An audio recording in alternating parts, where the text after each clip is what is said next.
You're listening to Pro Booth Talk, education and insights for photo booth company owners. Welcome back to Pro Booth Talk. Lap, what's going on? Hi, everybody. Hi, Jason. Hey, you good? How are you? Or I Yeah. guess what the kids are So saying today, these days, what's good? what's good? What's good, Lap? We're talking It's a today tough about question to SEO. answer. It's not, yeah, well, because I know what we're talking about today, and it's not something I know Intimidating. much about, but yeah, it's not one thing that you want to tackle if you don't know much about it. So we're talking about SEO today. Yeah, and I don't know much about SEO either. You know, there's not a whole lot of SEO knowledge that we could partake, or there's not a whole lot of SEO knowledge that we can pass along. We will have an SEO specialist or someone that is really great in that field to come on and talk about SEO specifically. But I wanted to talk more about the role of SEO. I was on Facebook the other day and someone had posted. I'm generalizing here because I don't have the post up, but it said something like, "What kind of return should I expect from my SEO spend? If I'm spending like 1K, should I expect like a 3 or 5 times return?" And it just made me aware, and that was John Haynes, and I reached out to him for permission to share that post, because you can't really expect a return from SEO, and it made me realize that a lot of people may not know the role of SEO in like a marketing funnel, and I at least know that much, so I wanted to discuss that a little bit, because essentially, like, SEO's role is just to get you placement on a search engine or to get you visitors or whatnot. So someone that spends, let's say, $1,000 on SEO, and if you spend 1,000 and I spend 1,000, we're going to get drastically different results. So there's no way to quantify what kind of return we have, because we have different markets, we have different websites. So even if somebody within my Services. same demographic, my same city, both of us spent $1,000, we would still have different results because we have different websites. Even if we had the exact same website, we'd have different results because we have different prices. Even if we had the exact same prices, we'd have different results because maybe they're emailing and I'm calling them. And Different even if sales process. yeah, everything is there's so many variables involved. So there's really no way to quantify that. So I just wanted to kind of briefly get into the marketing funnel aspect. So there's, as I understand it anyways, may get some people emailing me telling me I'm wrong, but as I understand it, you have 3 main components, which includes awareness, interest, and closing. So awareness is essentially getting somebody's attention. You're going to use SEO, you're going to use AdWords, and this is specifically to get someone to your website, I guess, too, I should say. Social media ads, business cards, flyers, meeting people at networking events and telling them to come to your website. All of those are in the same vein, and none of them can necessarily guarantee you a return on your money. In fact, many of them, if you don't know what you're doing, you're going to get a net loss. You're not going to have any return at all. You're just going to lose a bunch of money. I certainly have, going into get AdWords, have lost a small fortune trying to figure out AdWords until I finally reached out to someone to help me get my AdWords in line. So that's kind of the awareness factor, is getting that first, making people aware of your website, I guess. And then once they're aware, you've got the interest level where you're basically getting their information and converting them into a lead. And that is basically the landing page that they land on once they go to your web page. It could be the ad copy on your Google AdWord, or your keywords when they search for you and you're ranking higher in Google. It could be the copy that you have there. It's your website as a whole. It's the pricing on your page, the ease of information. Are your buttons clickable? I was on somebody's page the other day and they had a graphic of a button, but it wasn't actually a button, and it's just creating some kind of resistance. You know, I wanted to move forward on their website and I wasn't able to.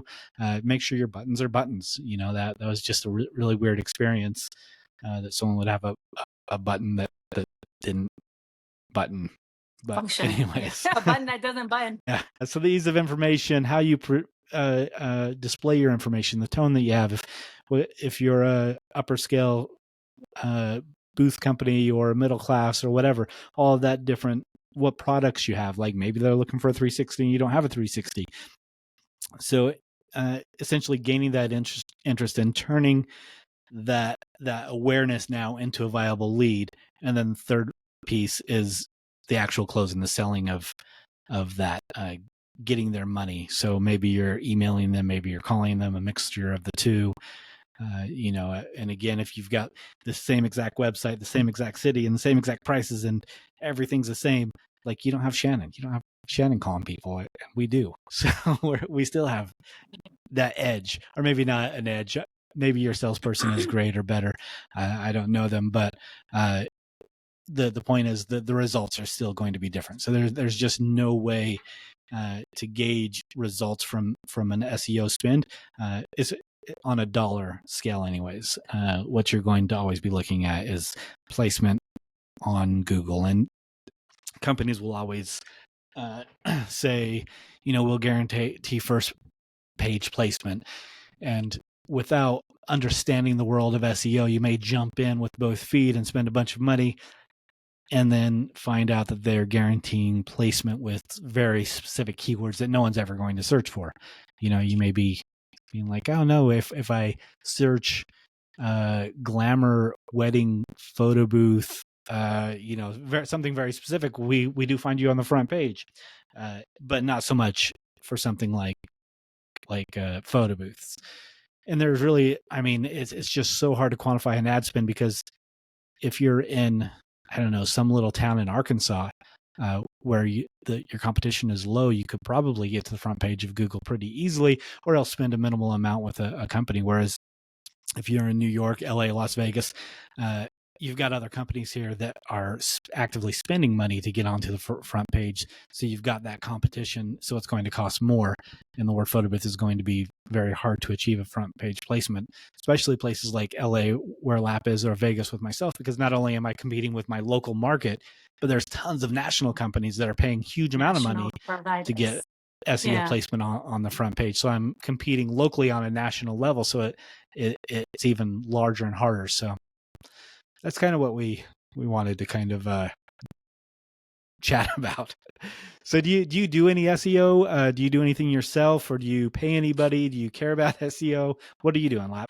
Of course I care about SEO, but I honestly, and I've brought this up before, I don't even know how I win business or even attract clients because a lot of my work is not, a lot of the leads that we have are based off of like referrals. But I do know that I'm on for Glam Booth because we've been doing Glam for so long that I know I've had some help from some folks that have worked on the back end of my website to get me on for, I think, Glam and 360 we show up for.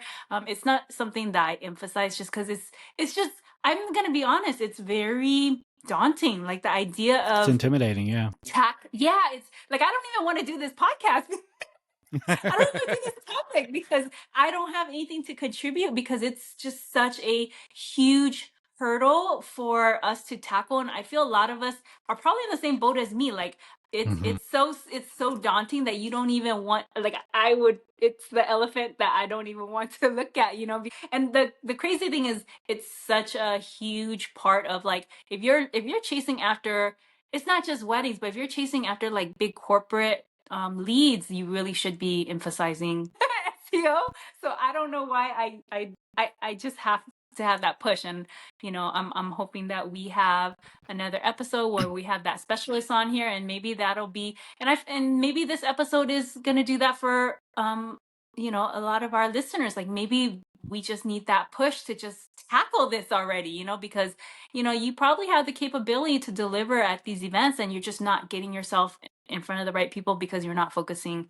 We as in me, I'm not focusing on my SEO as much as I should. And I know it's something that's been in the back of my mind for several years. I show up for Glam, I show up for 360, but I would like to show up for specific services that I'm like focusing on this year and last year, these past 2 years, the focus that my company is moving towards, I would love to show up, in the search engines for those things that I know I'm not.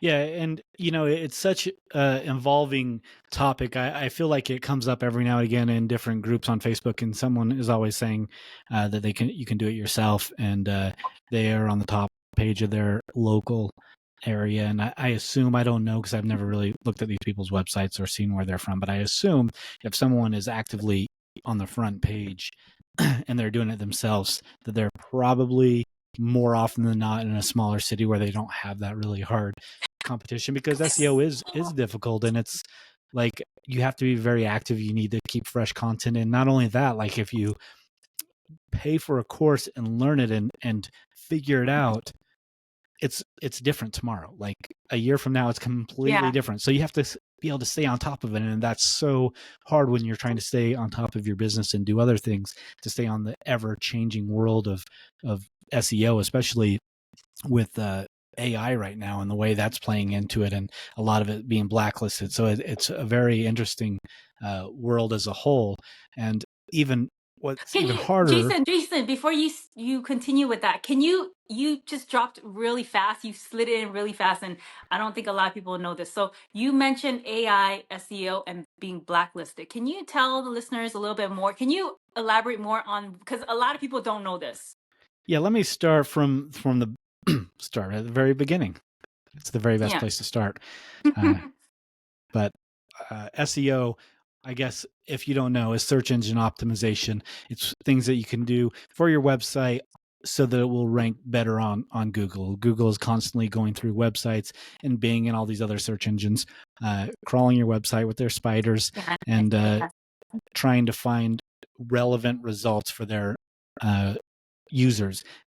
And there's no secret sauce. There's no special way to do it, because, of course, Google wants people to go to Google to find things, and you're only going to go to Google to find things if Google gives you relevant, solid results, not results that are canned or things that people paid to get up for, besides the paid ads, of course. So if they're not giving you good results, you're not going to use Google anymore. So they're trying very hard and spending, obviously, an incredible amount of money and research and tech to make sure the results that are on top of their pages are relevant to what people are looking for. So people are always trying to find the best ways to optimize their websites to what Google wants to increase that relevancy so that they're at the top of those pages. And of course, AI is hitting the world in an incredibly big way right now. In fact, by the time this show comes out, it'll be completely different. ChatGPT 4.0 dropped, I think, like 3 days ago from the time we're recording right now, and it's incredible. If you haven't looked at the highlights from that keynote yet, go check it out. It's going to blow your mind. Pretty soon, we're not going to have Jason on Lap here. We're just going to have 2 AI bots talking about photo booths. And they'll be way more informative than we are. But you mentioned just keep listening AI to us. So, being blacklisted. You mentioned AI being blacklisted for SEO. AI is a really good tool to build blog ideas and copy ideas. But ultimately, Google doesn't want to reward people for that content. They want unique, fresh content from actual people. And as smart as AI is, Google is also very smart, and they're using their own AI engines in an opposite way. They're looking specifically for people that are using AI copy in their websites, and they're pushing them down very rapidly down the search engines. And people that are using too much, they're just blacklisting those websites because they seem like fake websites. Kids, you can even use AI to create websites in a matter of seconds now, and Google doesn't want those to rank because, again, they're not relative to people what they're actually looking for. They want actual websites that have been established, that have real content that people are engaging with, people are clicking through. So Google is working very hard to make sure those AI generated websites and AI generated copy being used on websites aren't the ones that are making it to the top. So definitely don't just copy and paste from ChatGPT onto your website. Don't copy and paste anything. If you've got a website description and you want to go add that description on your Yelp page, don't copy and paste it, because Google hates that too. Don't take it from your someone content, else's page either. yeah, or anyone else's, don't steal shit, man. I just have Yeah. like I don't have the problem that most people, or not most people, a few industry leaders have, where they're constantly having their photos stolen. But I did have one the other day, and it was funny. A buddy that I've got in Indiana reached out and is like, "Hey, isn't this your company?" And there was a photo, and it's just funny to me because our signature look with the bowler hats. They had one of our Yeah. hosts in it with a red bowler hat. I'm just Oh like, my come on, man! gosh. Like, at least don't use one of the red bowler hat photos. So our host that they stole was Kelsey, so I had to show Kelsey that she is Works for another national. company. Yeah, used in other people's marketing, and I didn't even reach out to the company. Like, I care, but their whole site was stolen images and stuff. So whatever.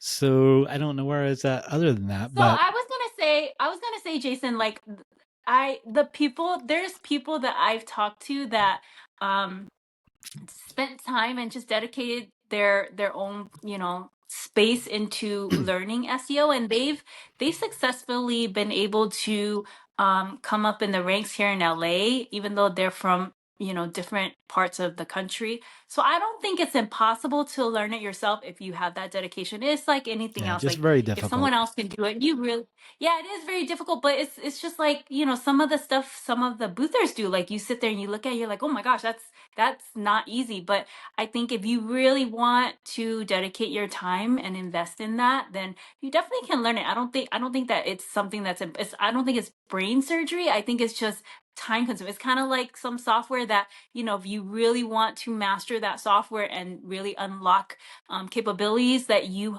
can, you can do with photo boost. It's the same with SEO. Like, if you really want to unlock the potential of, like, putting your company up at the top on your Google searches, if you have that time and you invest, it's not impossible. I feel like I used to have that impression too. Like, you have to pay someone and you have to hire someone to do it. But I know a few people that have Mm-hmm. done really, really well, and they literally just invest like 3 months, 6 months into learning it, which sounds like a lot, but in the grand scheme of things, 6 months isn't a huge amount of time, And because the it took payoff me is like a year huge. to learn. Yeah, like, it took me a year to learn Photoshop. So if you really dedicate your time and you really want to learn SEO, you definitely can do it yourself. And this is me speaking from someone who does not do my own.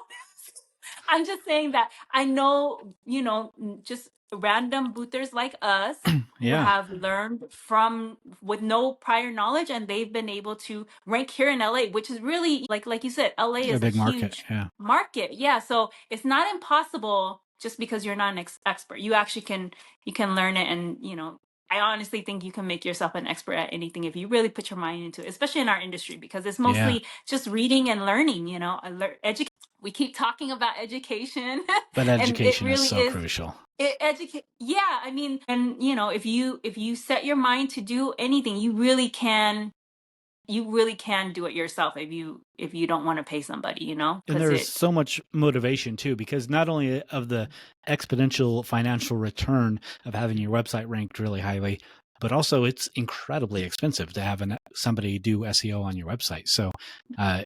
that's the only reason I want to do it. Like, I don't mind paying people for their skills, but when I reached out to somebody that I met at PBX about doing SEO, the number that they It's gave a me few was, thousand, what's that? like 5 digits. It's like 5 digits. Yeah, They it was quoted you definitely like in the 5 digits. 5-digit range. Like, Yeah. I think like the initial setup was like $10,000. I can't remember exactly, but it was definitely 5 digits, and it was really expensive for that and the upkeep. And I just like it. Just, I'm sure the return was there, but Yeah. I've got booths to buy. I'm at PBX. I want to spend money on something I can put in my hands right now. So there's I know. that.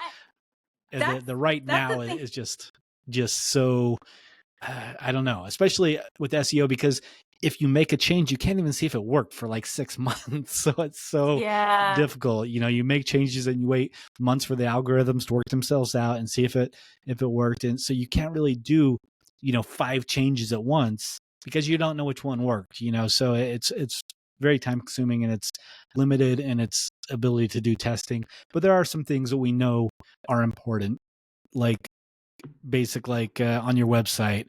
If you don't have like meta tags, have your developer, or if you create your website yourself, make sure you have good meta tags and page titles. Make sure you have alternate titles and tags and whatnot on your photos. Like these things, and web page load times are important, and having your keywords used on your front page. Like if you're a Las Vegas based photo booth company, your front page should say Las Vegas and photo booth a couple times.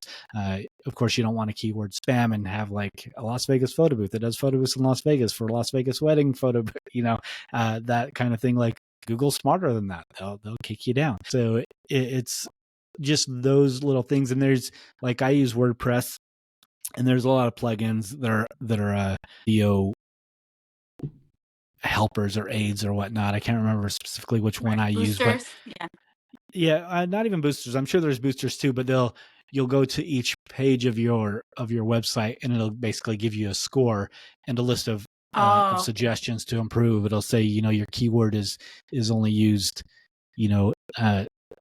3% less than it should be, or you're not using enough transition words, or you don't have enough external links, and your web page is this page on your website is linked at 46 out of 100%, and they'll give you some suggestions to improve those so that you can get up to like 80 or 90% SEO friendly on that web page, and you don't have to worry about if that's going to work. You don't have to watch that for 6 months, because those are things that we know Google wants. They want you to have descriptions on your webpage. They want you to have titles on your webpage, and photos and links, relative links going in and out and stuff. So like those things we can definitely look at and improve on right away.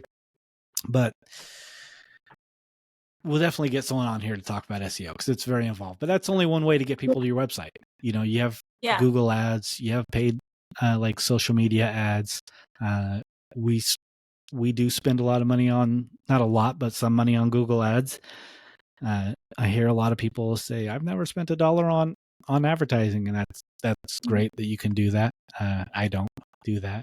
I always feel like, let me ask you, since you raised your hand right now, maybe you've got so much business that you can't handle anymore. And if that's the case, that's great. But if not, then why not? Why not do the spend? Like, I feel like people that say... That's such a good question, Jason. I had this conversation with someone recently about SEO, not knowing we were going to be doing this episode. But again, it was like a price point of like 5 digits. And, the discussion was, 10,000 sounds like a lot, right? But if you think about, if you get yourself in front of the right clientele and you're able to quote out one event, the amount that you're spending to be in front of the clients that you want to target, 10,000 might not be a lot. Why don't I do it? Because I already told you, it's like very daunting to me. And I am one of those people that like things that I'm not comfortable with. And SEO, I'm just not comfortable with it. I don't know what I'm getting into. I don't, there's a lot of people selling you SEO. You don't even know if what they're about legit. Google Ads? Like I'm all about Google Ads, because there's an instant, you can see instantly if they're working, if people are clicking on it. I see, that's the thing. Like, it's the whole thing with websites and like online, all that stuff, Google Ads and SEO, all that is beyond my like, it's beyond me. Honestly, it's beyond me. So I don't even tackle it, because I know I should, because imagine my business is where it's at now. It's pretty, it's grown beyond what I ever imagined it to be. But if I did actually invest in SEO and AdWords, imagine how much larger my company could possibly be. So I have no idea. It's really just because it's scary to me. There's no other way for me to say it. It's scary for me to even go that direction. And it's not the money, because, you said yourself, like we drop easily, per booth, $6,000 to $10,000 per booth. It's not even, it's something about investing money into like, I don't something know, you don't know about. It's hard something I know nothing. It's hard to, if you can't like fathom. monitor it. Yeah, like if you, because because I'm such a control freak, right? Like I would want to see like, okay, if I'm exactly what you brought up, like if I change I know nothing about it, so I don't even know what you would change, like the keyword or whatever. If I change my keyword, I would want to see the metrics on how that impacts like visitors coming to my page, how long, like I can't see that. And the fact that I can't see, and you said 6 months later, and I've heard that before, like that's not even something that to me just sounds like a gamble, but at the same time, I know it's not, because if you're investing in SEO, there's no gamble, because the more the more people you expose yourself to and the more people you get in front of course you're going to bag more clients. Of course, I mean that just makes sense, right? It's a quantity, like numbers game at that point. But I But it don't know, still it's is just a in my gamble. I mind. mean, you can't just say, I'm going to start spending $10,000 a month on Google AdWords because more eyes on my site equals more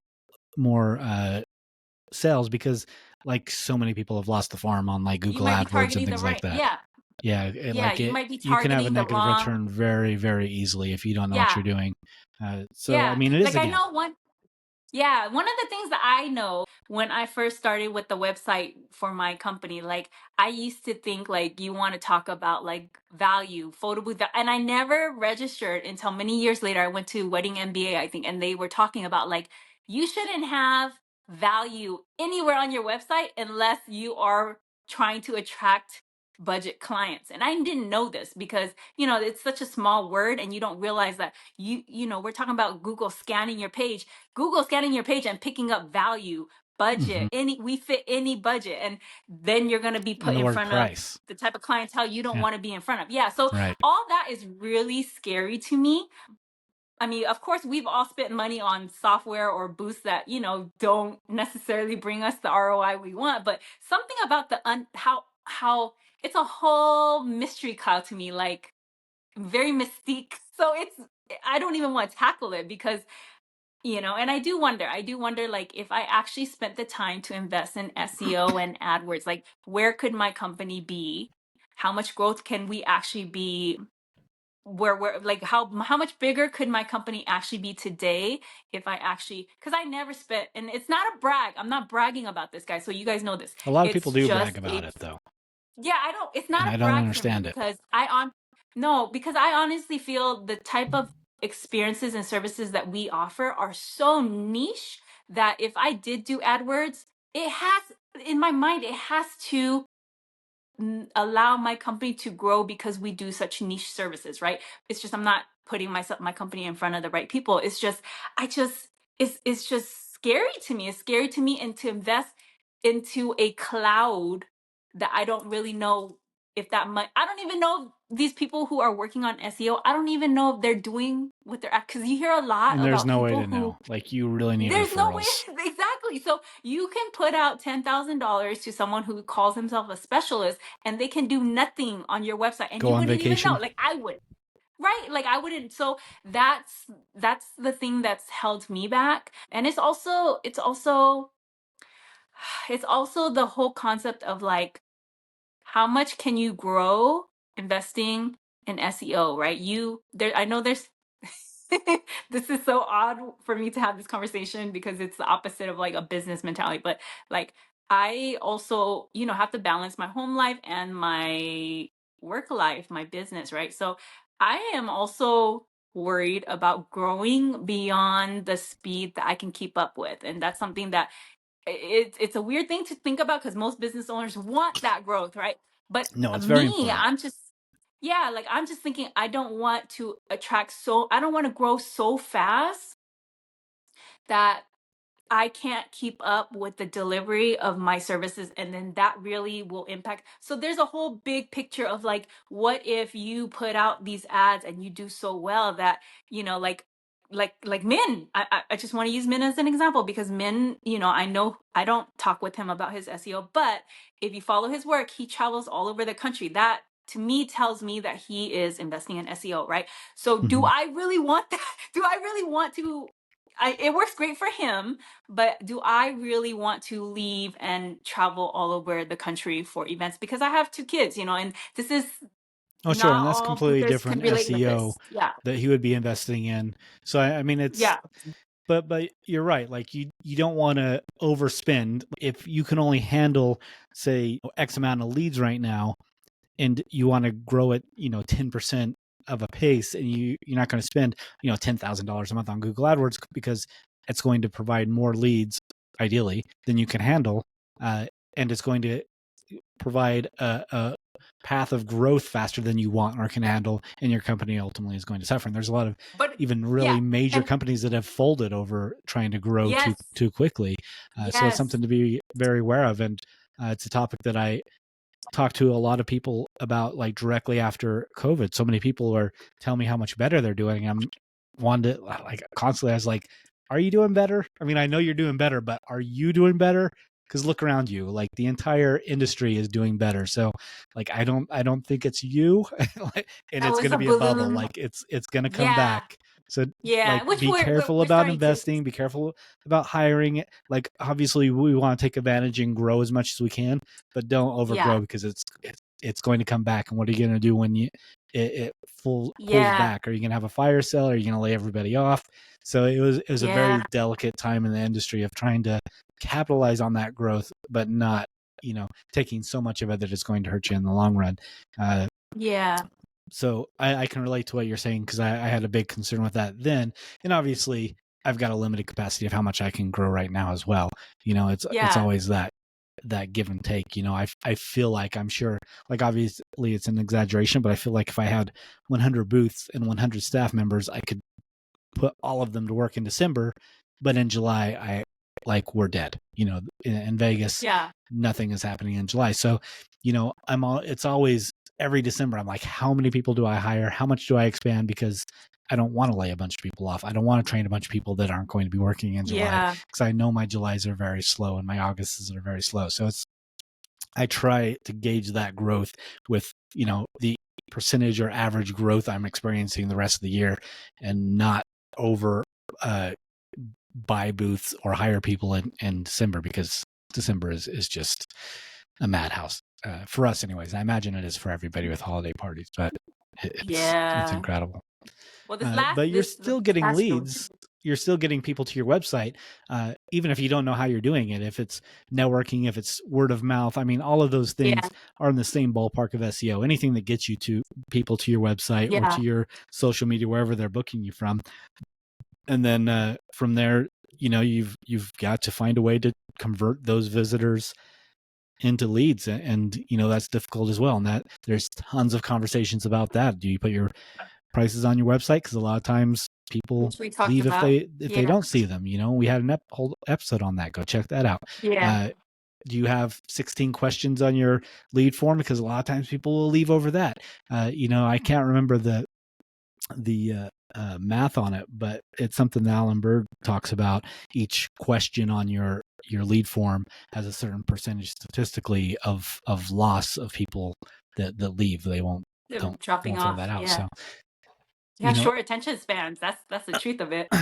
exactly. And your emails, what kind Yeah. of emails are they? Like canned emails that or do people feel like you're talking to them specifically? Are they 3 pages that include everything, or are you starting a conversation? There's all these things that are going to determine if those visitors turn into leads, and all of these are like episodes in their own. This is just a brief overview of everything, just ultimately to show where all of these pieces of marketing fit into that funnel, or into the pie. um, Yeah. and Like then there's no solid obviously I feel closing. like there's no solid numbers for all of that, Jason. Like I feel like it's a whole like approach for your business. So there's not like you mentioned, someone talking about like what's the ROI if you invest in SEO. There's not really numbers. It's kind of like if you do a bridal show, there's not a number associated with like if you do this many bridal shows, you're guaranteed to make, you're going to see this increase in percentage of your sales. It's Hmm. just it's a whole it's a whole business approach to it. It's your sales process. It's like how you're marketing yourself online. It's how where your SEO is at, how many people you're getting in front of. It's, if you're calling them, if you're what you have, how you're pitching to them. It's your social media outlets, like what type of, because you can attract them, but you still have to work on, pitching and closing them. Yeah. Yeah. And there are Yeah. 3 very different areas of the marketing world, digital marketing world, and all 3 need to be looked at, engaged, and measured independently. If you're, and even more, like your first awareness step of making sure people are aware that you exist, that should be measured. How many people are coming to your website and how long are they there? Are they bouncing really quickly or whatnot? But that should be broken down to, SEO, how many people are finding you organically, and AdWords, how many people are coming to you through that, and social media ads, and from your business cards that are being handed out. Hopefully you have something on your website that asks people how they found you so that you can kind of measure all of that. But then once you get there, you need to be measuring how many people come to your website and actually complete the lead form, and try to find some reason between those two numbers why you're losing people. Try putting prices on your website. Try taking them off. Try having less pages on your website or your booking form right on the front page. Try less graphics or faster loading times. Try all these different things to find out what the hesitation is or the pushback is from getting people to your website, to completing your lead form, because that's the interest portion that you need to ultimately perfect, engage, and A/B test until you figure out how to get people to that lead form and get them to complete it. And then obviously once you get that lead, that's the closing, that's the selling, that's a whole another, like, we get a lot of leads. Yeah. And people will ask me, especially like I mentioned on one of the podcasts, how many leads we get. And I had someone message me and they're like, how in the world do you get that many leads? And well, we not only have we been around for years and have built up tons of partnerships and we're very well known in our city, but we pay for them. We buy a lot of leads. Like, we do Google AdWords and we do social media ads. And if you pay for leads, they'll come in. And for a lot of people, that's not cost effective, because you'll pay for those leads and you can't close them, and not even paying for the leads, you're paying for the visitors, and you need to be able to convert those into leads, and people kind of struggle there. So if you really need to be able to look at your metrics on your website and see on your page analytics and see how many people are actually landing on your page versus filling out your lead form.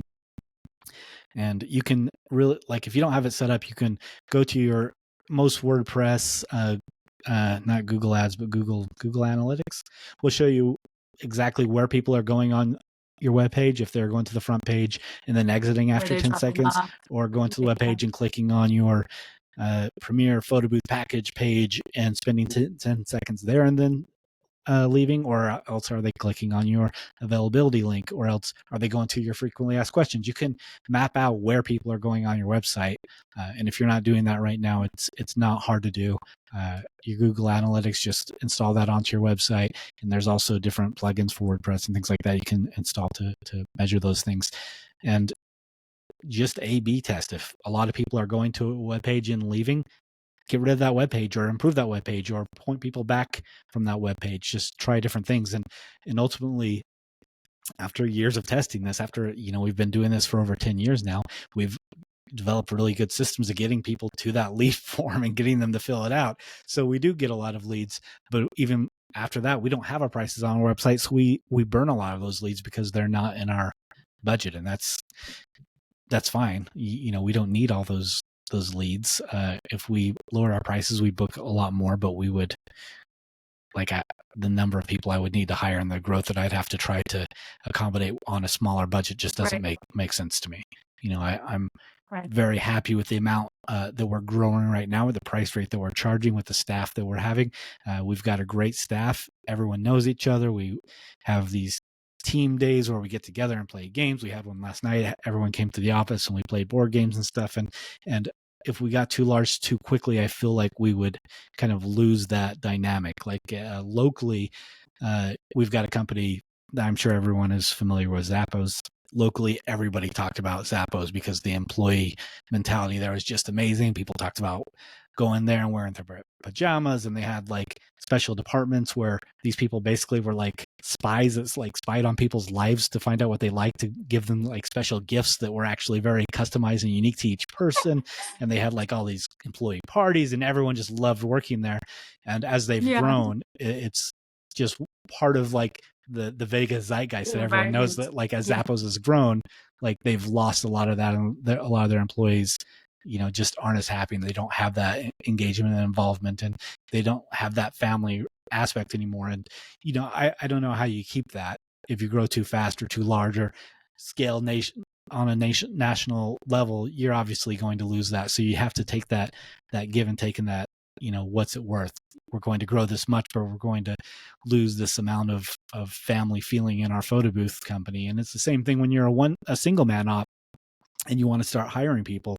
Obviously, you have to realize that no one's going to care as much as you do, and no one's going to give your clients that extra, 5-star quality service. And you got to understand or accept that you're going to lose some of that quality, but in exchange, you're going to be able to expand a little bit, and you're going to free up some of your time and become an actual business. The same thing, like I did all my graphics, and maybe they weren't the best, but I've got a particular style that I like, and that's what I liked.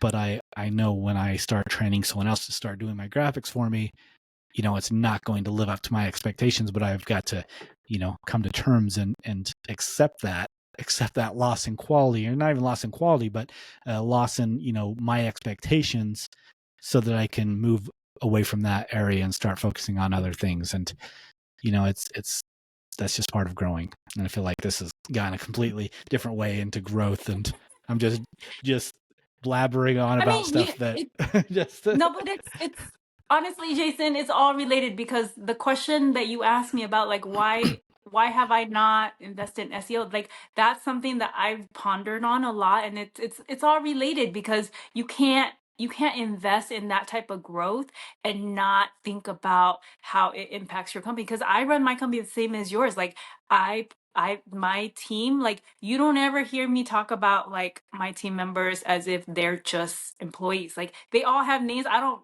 mention their names online.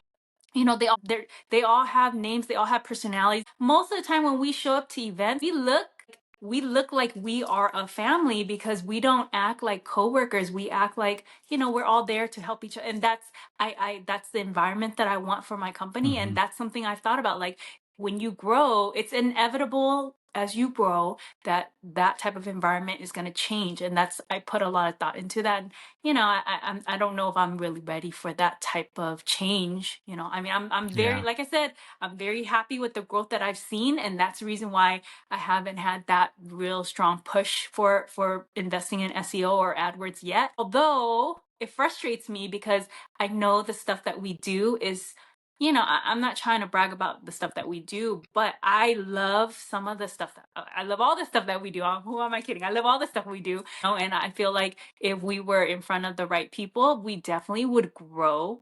And that's scary at the same time. You know what I mean? But you don't have to grow. So it's too. related. Yeah. If you're happy where you're at, And that's you don't okay. have to grow. That's okay to be.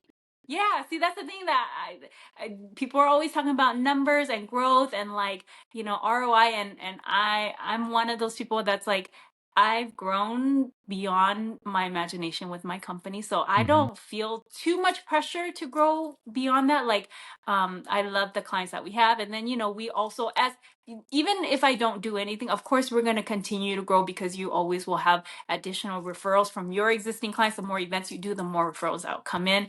And we do have some SEO out there, so it doesn't hurt me as much. I can't say it doesn't hurt me, because I don't even know what my potential is if I actually invested in that. But I'm okay with the success that I've seen so far. Like, I'm not trying to be a $1 billion company or anything like that. I love what I do, and I kind of want to keep it that way. And also, it doesn't. I don't want to be a workaholic. I already am a workaholic. I can't even imagine myself even more so of a workaholic, and if you grow because you're investing in AdWords and SEO, that's inevitable. Like, even if you only, I brought up Mint earlier, but even if you're only targeting your local area, it's going to be a point where if you're investing in SEO and AdWords, you're going to attract those type of clientele, especially for the services that we do, because it's not cookie cutter photo booth services. It's going to be inevitable that you're going to have to travel. I mean, you even mentioned that in one of your other episodes, like one of the clients that was going to do an event in another state, and you guys, ready to go. And that's the thing, as you grow, even if you're only targeting local area, eventually you're going to have to travel, and I don't really know if I want that to be a big portion of my business. Sure. Yeah, I Yeah. would say, I mean, we are interested in some growth, but I think like where I'm at right now was my goal. Like I wanted to have a company that had some staff, that had a family, that, I'm not tied to it day to day, that I can go on vacation. Like most of my Yeah. week here is like tinkering. I come in, like I have to look at my calendar to see what I did on Monday this week. You say that, but But then at the same time, we always have a ton of stuff to do, right? yeah, because we're creating projects. But that's the thing Yeah. is, like, I like to create R&D and projects and stuff. work on the things that I Yeah. want to work on. So, Yeah. Monday, I don't remember if I did anything in here on Monday. I was here. I was in the office, but I was probably just working on things. Tuesday, I relate so much.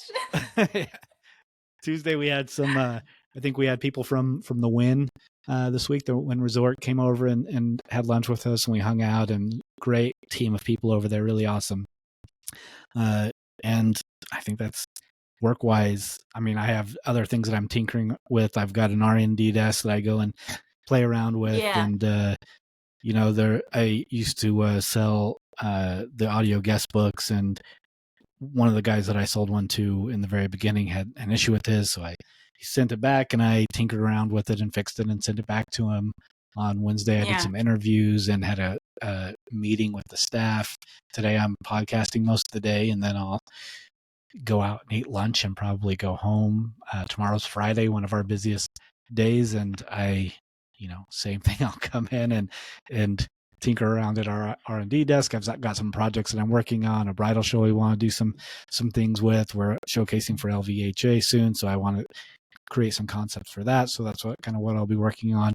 Same thing as Saturday. I've got a training that I'm doing. Like, that's what I want. Like, I want to come in and not have like these crazy deadlines, and I've got to get all these graphics done, and I've got all these events to load, and I've got to get out and be ready for these events. So I'm like very happy with where my business is right now. Like, if I didn't come in any time this week, the Wynn meeting would have happened. The events would have happened.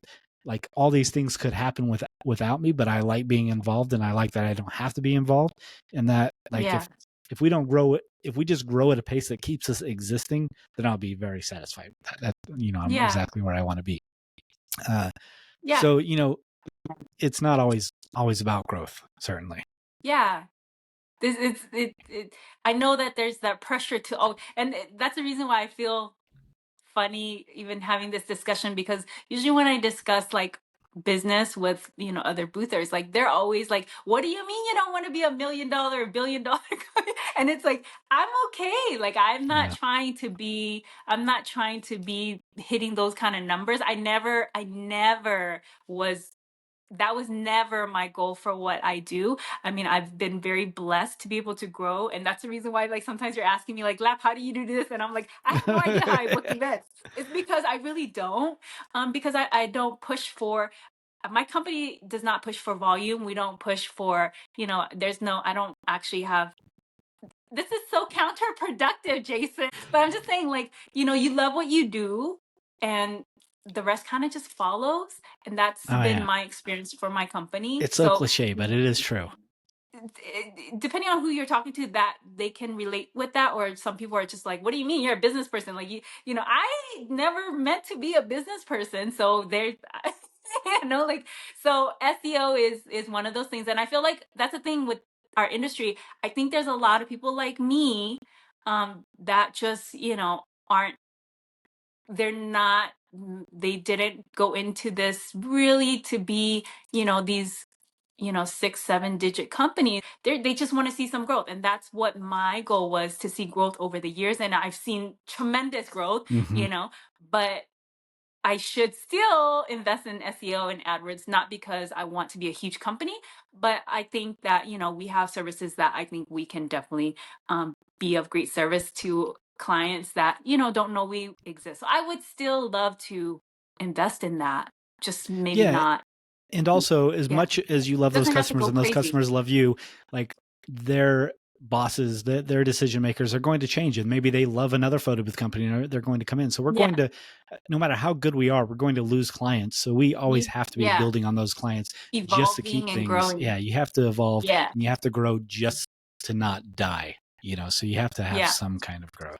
But not only that, yeah. I feel like I'm outgrowing the market that I initially, we talk about it every so often. Like I initially started as like a backyard birthday party vendor, and then we went into quinces, and then I jumped into weddings, which I thought was amazing at the time because I had never been to like, these high-end weddings before. And then now we've moved into corporate. But I feel like the specialty that we focus on, we definitely can go into. I feel like the services that we deliver, it's outgrowing the clientele that we're currently, you know what I mean? Like the type of clientele that we have. Mhm. They're not necessarily looking for like the innovative, creative, very advanced services that we offer. So I think I really, and I'm saying this is because I feel like there's a lot of boothers that are like me, like you've I outgrown agree. the clientele that you have, or not necessarily outgrown, because that sounds like you're tired of your clients. I'm not tired of my clients. I love my clients, but I'm saying like we have grown on the capabilities that we offer, that we can actually be of service to a different type of clientele that we might not necessarily have access to or be in front of, So definitely, I gotta stop being scared. I don't know how else to say it, Jason. That's like long-winded, but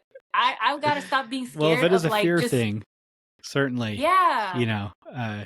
obviously, if you're at a place where you don't want to grow, that's one thing. But if you're just scared to grow, then let's talk and figure out where that fear is and see if we can tackle that. And Not even just talk, just put one foot in front of the, sometimes yeah, it's just putting one foot in front of the next and just like walking it, like that's the biggest hurdle for what we do. Like, if you only do standard stuff and you want to start offering something like GIF or Boomerang, half the battle is just moving your feet and getting yourself to it, like once you put things in motion, then it kind of falls into place. The same thing, just because I'm scared of it doesn't mean that I shouldn't be doing it. So it shouldn't even be a discussion. Just close your eyes and just do jump it in.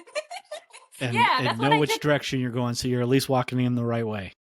Yeah, because that's what I did with, I used to be a one-man show, and I was not, the whole idea of having team members to like run events scared the heck out of me. And it was where I had to force myself to like bring on people. And now, my team works the events and I do the back end. So I'm rarely at events, but it took me having to just jump in and do it. Sometimes whether you're comfortable with it or not, if you do get into it, if you jump, you never know. I feel like SEO is going to be like that. Yeah, I mean, there's some things that you should definitely do SEO wise, like the things that I was mentioning earlier.